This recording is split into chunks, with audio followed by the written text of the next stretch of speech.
Bom dia, bom dia!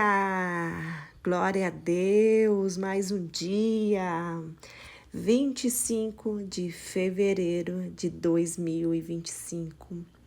E vamos continuar a leitura do livro Cicatrizes, da autora Sharon James. Vamos iniciar o capítulo 2, que diz o seguinte: Reconhecendo Jesus em nossas cicatrizes. Tendo dito isso, mostrou-lhes as mãos e o lado. Os discípulos alegraram-se quando viram o Senhor. João 20:20. Alguns dias depois da Páscoa, decidi ler a narrativa sobre a ressurreição de Jesus no capítulo 20 do Evangelho de João. Já havia lido a história muitas vezes, mas dessa vez Deus me abriu os olhos para ver algo que eu nunca notara. Vislumbrei em pensamento a névoa do alvorecer pairando sobre o jardim ao redor do sepulcro, onde o corpo de Jesus fora colocado 3 dias antes. Lá estava Maria Madalena, profundamente triste e chorando a morte do seu amado Jesus. Mas, de repente, Maria hesita, pisca os olhos, tentando enxergar melhor, e depara com o inimaginável. A pedra enorme havia sido removida da entrada do sepulcro de Jesus. Como isso pode ter acontecido? Maria pensou. Quem teria levado o corpo de Jesus?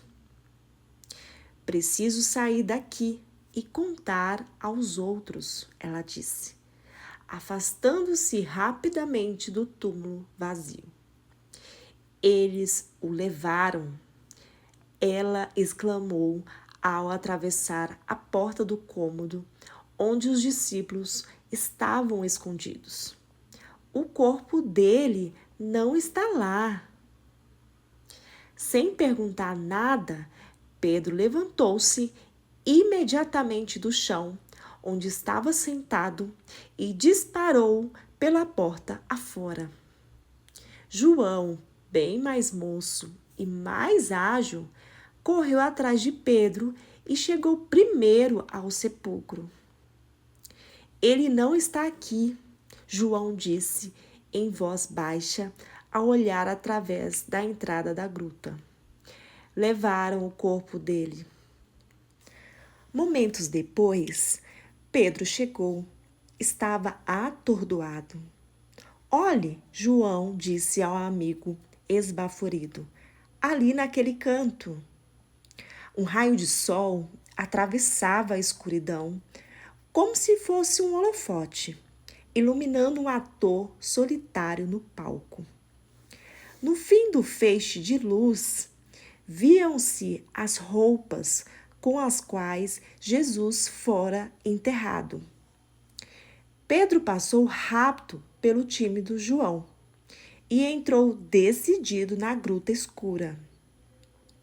Mal se podiam enxergar as faixas de linho e o lenço que cobrira a cabeça de Jesus. O que aconteceu aqui? O que significa isso? Eles se perguntavam. Pedro e João voltaram para casa, mas Maria continuou no jardim, chorando a morte de seu amado Jesus. Ajoelhada perto da entrada do sepulcro vazio, ela cobriu com as mãos os olhos cheios de lágrimas. De repente, um feixe de luz chamou-lhe a atenção. Ali, no lugar onde o corpo de Jesus fora sepultado, ela viu a figura reluzente de 2 anjos vestidos de branco. Um sentado à cabeceira e o outro sentado aos pés do sepulcro. Por que você está chorando, mulher? Os anjos perguntaram. Levaram meu senhor. Maria respondeu entre lágrimas. Não sei onde o puseram.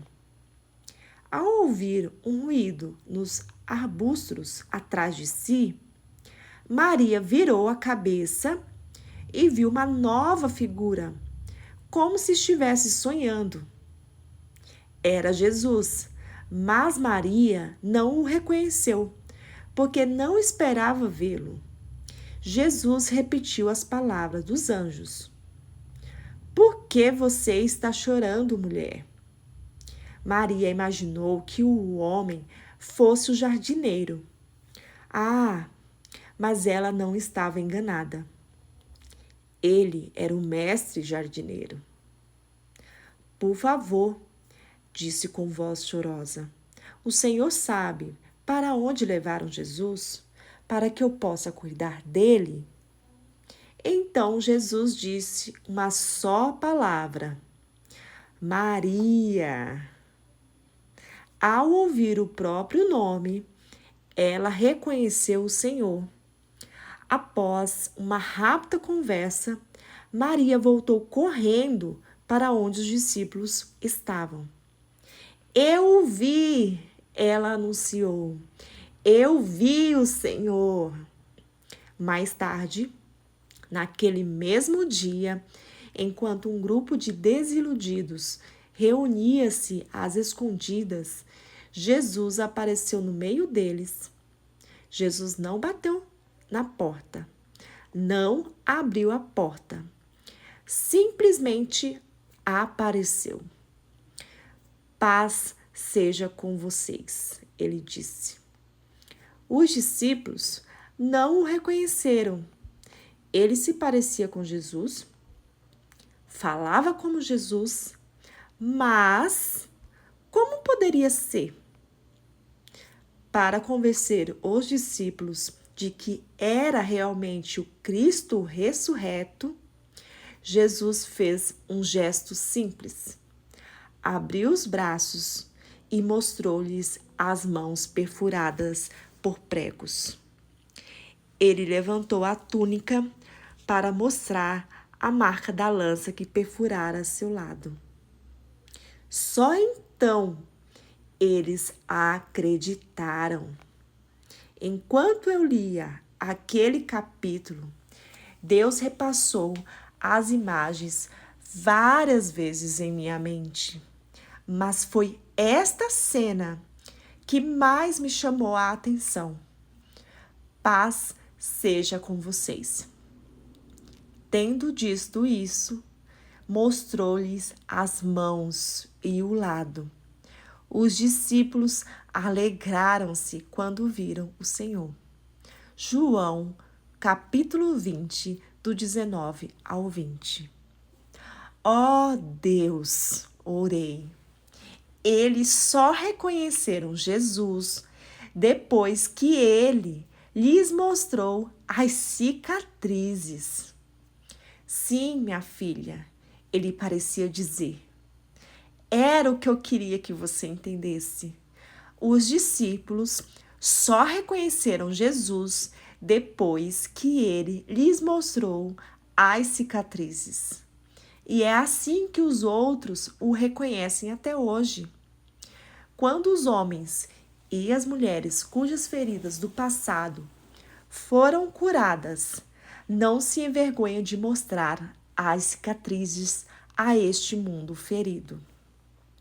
Foi uma manifestação divina, uma revelação, uma mudança cataclísmica de pensamento. Jesus não precisava ter mantido as cicatrizes da crucificação em seu corpo ressurreto. Poderia ter voltado sem elas. Afinal, foi ele quem revestiu de carne as mãos e os pés dos leprosos. Mas Jesus preferiu manter as cicatrizes. Creio eu, porque lhe eram preciosas, porque só assim os outros reconheceriam quem ele era. Nos 6 meses seguintes, Deus despertou-me todas as manhãs com as mesmas palavras. Não se envergonhe de suas cicatrizes. Ah, Deus, não me envergonho de minhas cicatrizes. Conto minha história com total naturalidade aonde quer que eu vá. Não se envergonhe de suas cicatrizes. Ele continuou a dizer. Assim como Pedro, cujo coração se angustiou diante das repetidas perguntas de Jesus ao lado da fogueira, Pedro, você me ama? Assim, o meu coração se agitava, confusa. Não me envergonho, Senhor, porque continuas me despertando com as mesmas palavras dia após dia. Há mais. Ajude os outros a entender. Deus continua falando comigo sobre o poder de nossas histórias pessoais e diz que as cicatrizes do passado são lindos tesouros. Jeová Rafá, o Deus que cura, põe a mão nas feridas abertas de nosso coração e as transforma em bonitas cicatrizes. Cura é o que ele faz. Contar aos outros a respeito de seu poder de cura em nossa vida é o que ele deseja que façamos.